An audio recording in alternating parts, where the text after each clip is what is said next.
Jadi,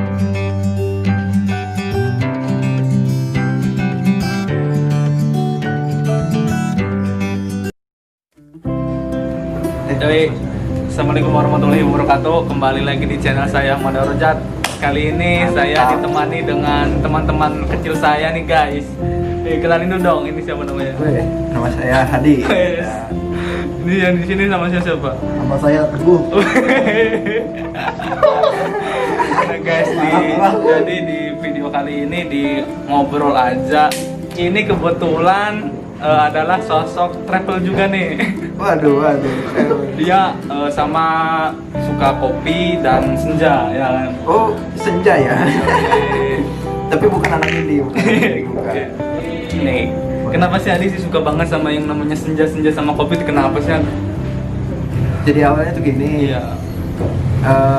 Dari kecil emang udah dikenalin lah sama yang namanya senja sama orang tua.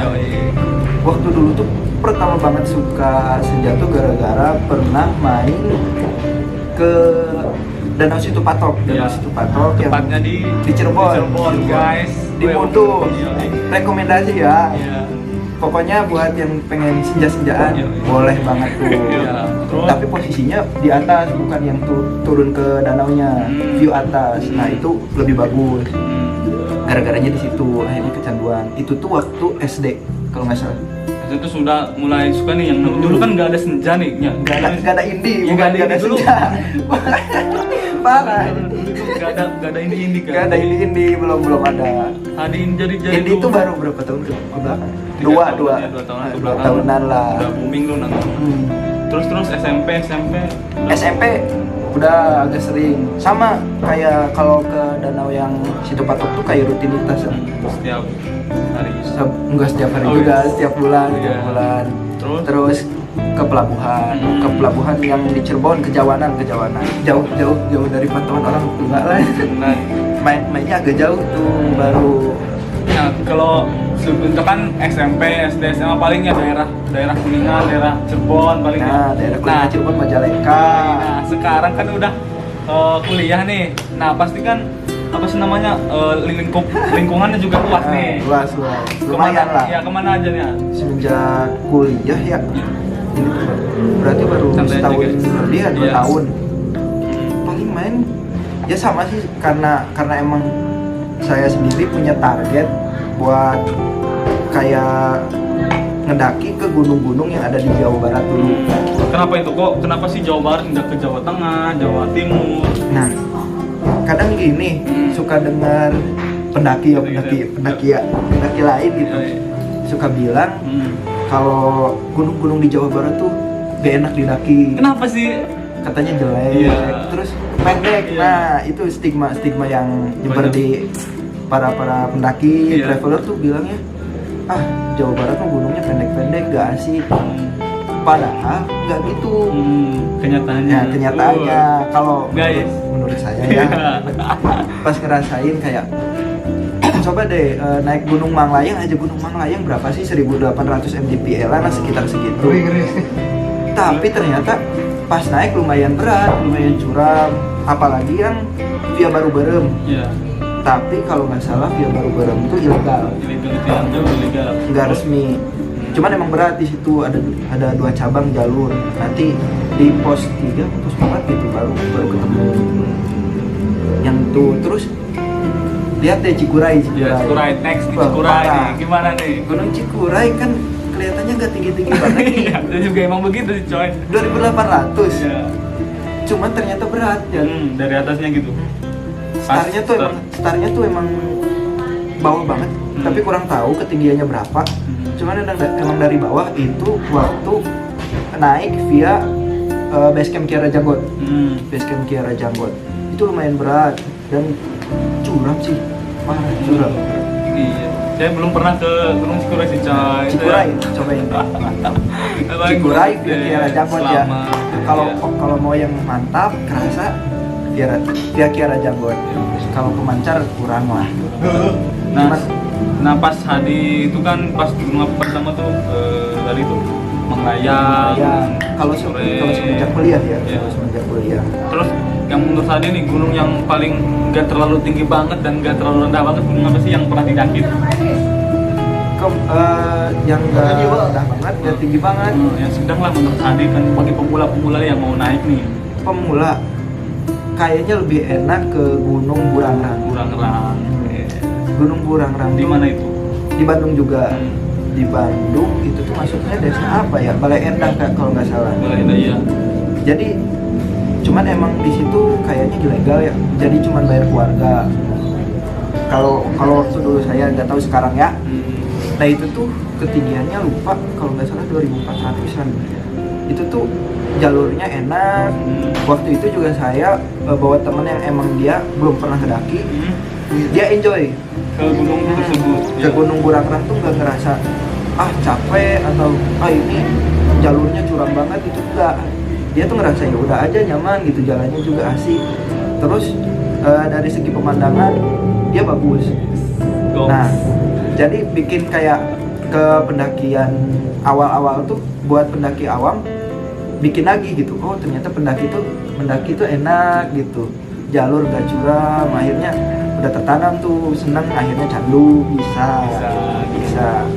Gunung Burangrang. Terus dia tuh kan emang bisa camping di atasnya. di atas, di puncak, jadi enak aja gitu.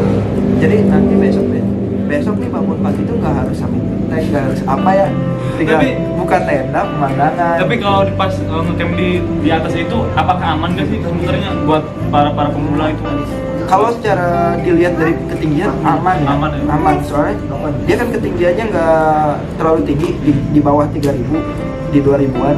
Itu tuh biasanya intensitas angin juga nggak terlalu kencang gitu, nggak bahaya, nggak mungkin untuk kemungkinan badainya tuh kecil, angin badai. Jadi ke tenda juga aman, terus lebih enak, estimasi waktu buat ngaturnya enak daripada kalau naik gunung gede kan harus ngatur lagi, mungkin kelelahan, harus camp dulu di pos berapa, nanti besoknya baru sampai attack gitu kan. Iya juga sih. Agak repot. Iya. Kalau ini langsung sampai puncak udah enak. Anjir. Gunung Burangrang, teman-teman. Burangrang Yang masih pemula ya, yang daerah Jawa Barat lah, Jawa Barat dulu lah, karena Jawa Barat juga tidak Jawa Barat mantep pun tidak terlalu jelek juga kan. Iya. Paling yang bagus. bener bagus teman. Cuman kurang ke ini Pengetahuan aja sih ke ekspor menurut saya sih seperti itu ya. kurang ke ekspos sama kayak pengurusnya sih kurang, kayak Gunung Burangrang, Gunung Patuha apa tuh susah dicari aksesnya. Kayak Gunung Patuha aja kan susah nyarinya. Dulu waktu ke Gunung Patuha nyasar sampai muter-muter nyari base camp itu 2 jam. 2 jam guys. 2 jam. Jadi salahnya nanya ke warga ya. Iya. Nanyanya mau ke Patuha, ditunjukinya misalnya ke arah sana mas, Patuha. Ternyata yang warga tahu tuh Patuha tuh desanya bukan buat base camp ke pendakian. Kalau kita kan tujuannya buat ke base camp pendakian, ditunjukinya malah ke desa Patuha. Akhirnya nyasar terus-terusan. Ternyata harusnya nanyanya tuh ke desa apa ya itu tuh dulu tuh namanya, Cipanganten kalau nggak salah nama desanya. Barulah pas desa Cipanganten diarahin ke sana, akhirnya ketemu kayaknya. Bayar nggak sih itu? Bayar ke warga. Pastinya ke warga. Tapi belum ada resminya, itu belum ada berarti. Kalau nggak salah Patuha tuh yang saya daki mah ilegal sebenarnya. Cuman sebenarnya ada yang Jangan ditiru. jangan ditiru. Sebenarnya ada yang resminya. Cuman nggak boleh camp. Nggak boleh camp di atas. Nggak boleh camp di. Soalnya kalau menurut saya itu tuh gara-gara dia tuh kalau yang resminya ada kayak tempat wisatanya, ada campground lah, ada campground. Nah, menurut saya itu gara-gara di bawah ada campground, jadi di atas nggak boleh. Jadi supaya yang camping tuh di bawah gitu aja. Menurut saya ya maaf nih. Karena Adi juga kan nih suka selain hobi daki juga kan Adi suka nih yang namanya kopi nih. Kopi. Iya kan? Waduh. Iya. Waduh.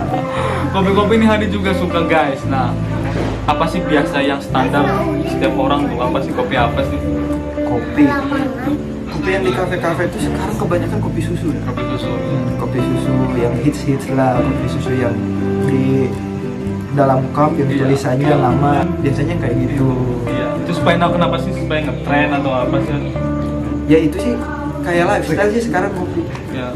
Kopi kopi itu udah kayak lifestyle, udah kayak ya udah emang kebiasaan. Enaknya di situ ya nggak apa-apa, nggak salah kok kopi susu, mantap. Kan kebanyakan sih yang awam nih. Mohon maaf nih. Saya juga awam nih sebenarnya kan. Saya juga awam. Ada yang cuman ke kafe kan, cuman Ya, apa sih brandnya doang nih, gak tahu apa nih isinya sih, gak tahu nih. Menurut lu gimana sih kepada orang-orang seperti itu tuh yang bukan pecinta kopi beneran tuh? ya sebenarnya nggak apa-apa ya. Maksudnya itu kan biar buat konsumsi aja, yang penting kedai mah aku. Kalau misalnya buat para pecinta itu kurang, maksudnya kan sekarang serba terbuka ya, kayak misalnya kita tuh bisa harus tahu yang di situ tuh kopi apa, kayak gimana metodenya itu Betul sekali. itu harus kita tahu. Kalau misalnya kopi susu kan biasanya, apalagi sekarang banyak yang botolan. Iya tuh, bener sekali guys. Sekarang banyak yang botolan, nggak tahu gimana prosesnya. Terus kopi apa sih? Yang pasti kan kalau kopi susu robusta. Iya. Robusta. Cuman kita nggak tahu itu robusta apa, di prosesnya kayak gimana gitu. Kalau sekarang kan zamannya terbuka, di mana apalagi kalau pecinta kopi itu harus detail. Lihat ini kopi asalnya dari daerah mana, ditanam ketinggian berapa, itu tuh sekarang tuh Harus parah. seperti- Para pecinta kopi itu sedetail itu gitu. Sekarang. Saya mah pendekar mah. Pendekar kopi. Ya, jadi kan ya sama aja sih, kalau saya sih kan harus Ya. suka kopi nih kan, Ya, asal- apapun iya. kopi ada kopi yang mana aja lo yang punya kan banyak nih. Banyak sih. Ya, harganya juga lumayan cukup larang gitu ya. Ya lumayan sih. Tergantung. Itu kan berapa, maksudnya setiap kemasan itu berapa harganya sih, berapa setiap apa Ya beda-beda? tergantung ukuran. Kalau yang 200 graman tuh, kalau tergantung daerah juga, misalnya Flores itu sekitar range-nya 80, 90 segituan. Ya tergantung jenis sama ukuran sih gitu. Tapi pasaran kalau di sini ya, apalagi di Cirebon tuh di 80 sampai 100-an. 120 lah paling Per kemasan per kemasan, tergantung. Kalau kopi luar mungkin ya sekitar 100.000 ke atas atau 120.000. Sebenarnya ada jalan yang mahal-mahal, yang sampai 1 Tapi juta. kemungkinan kan setiap warga-warga yang tidak pencinta kopi kan, menurut saya sih ya yang paling yang bawah, yang standar, yang nggak terlalu mahal paling yang biasa lah ya, yang penting kita kopi. Nah, Nah, itu juga sama sih. Ada. Saya juga gitu, maksudnya kalau misalnya budget lagi kurang, Iya. budget lagi kurang, ya udahlah, gimana caranya nyari kopi yang murah gitu. Nah. Nyari kopi yang murah tapi yang rasanya juga tetap Enak. enak lah, Iya. masih bersahabat. Hmm. Pasti gitulah semua juga, apalagi saya anak kosan. Anak kos tuh gitu kan, maksudnya Benar. kita ngebagi-bagi Iya. gitu. Dari mana yang- nih gitu kan? gimana nih, misalnya punya uang 100.000 Bisa ngopi. kalau bisa ngopi, maksudnya terus stoknya banyak gitu. Sekarang kan kalau misalnya kopi-kopi yang normal di pasaran nih, satu pack 80.000, berarti uang 100.000 itu tuh cuma dapat satu pack 200 gram. Nah kalau misalnya cari yang murah-murah nih, satu pack bisa ada yang cuma 28.000. Nah itu kan berarti bisa berapa pack tuh? Bisa 3 pack gitu kan, lumayan. Ya di cari-cari aja lah kalau kayak gitu. Gimana kebutuhan? Gimana kebutuhan sama mulut? Kalau mulutnya cocok yang murah, ya udah yang murah aja. Ya sih, gak usah nego-nego lah buat Gak usah yang teman-teman. mahal-mahal. Iya sih, karena kebanyakan Toh buat di rumah ini. nih teman-teman yang saya kenal gitu kan, kebanyakan sih gengsi doang sih. Nah. Bener gak sih? Nah ya, Buat datang ke kopi cuman apa merek, yang instastory. Menurut saya sih benar. ya buat apalah jika kalian tidak mampu gitu kan. Kopi Jangan. saset tuh Iya, sudah gak sebenarnya apa-apa. enak kok. Kopi saset aja nggak apa-apa. Iya kan, nggak usah dipaksa lah buat para kosan-kosan yang kalau udah gajian nih, terutama teman-teman nih yang kulit pabrik nih, Benar. mending ditabung aja Kadang lah. kalap di awal. Mm-mm. Giliran akhir bulan. Aduh, Shit. emang tai emang anda. Sialan sih. Kenapa saya beli ini kemarin? Sekarang saya nggak bisa makan. Iya, kebiasaan tuh anak muda tuh kayak gitu nih. Ada saya temen gue juga Parah. kayak gitu emang. Iya sama-sama. Kadang kalap. Iya, pertamanya jo dar der dor akhir Habis. bulan bikin Indo. Ya aduh, ya Allah. Bener gak sih? Ya, emang tai emang. Parah sih. Indomie ujung-ujungnya Indomie, waduh. Sedih sih kalau itu. Udah bincang-bincang sama Adi gitu aja ya teman-teman, semoga bermanfaat.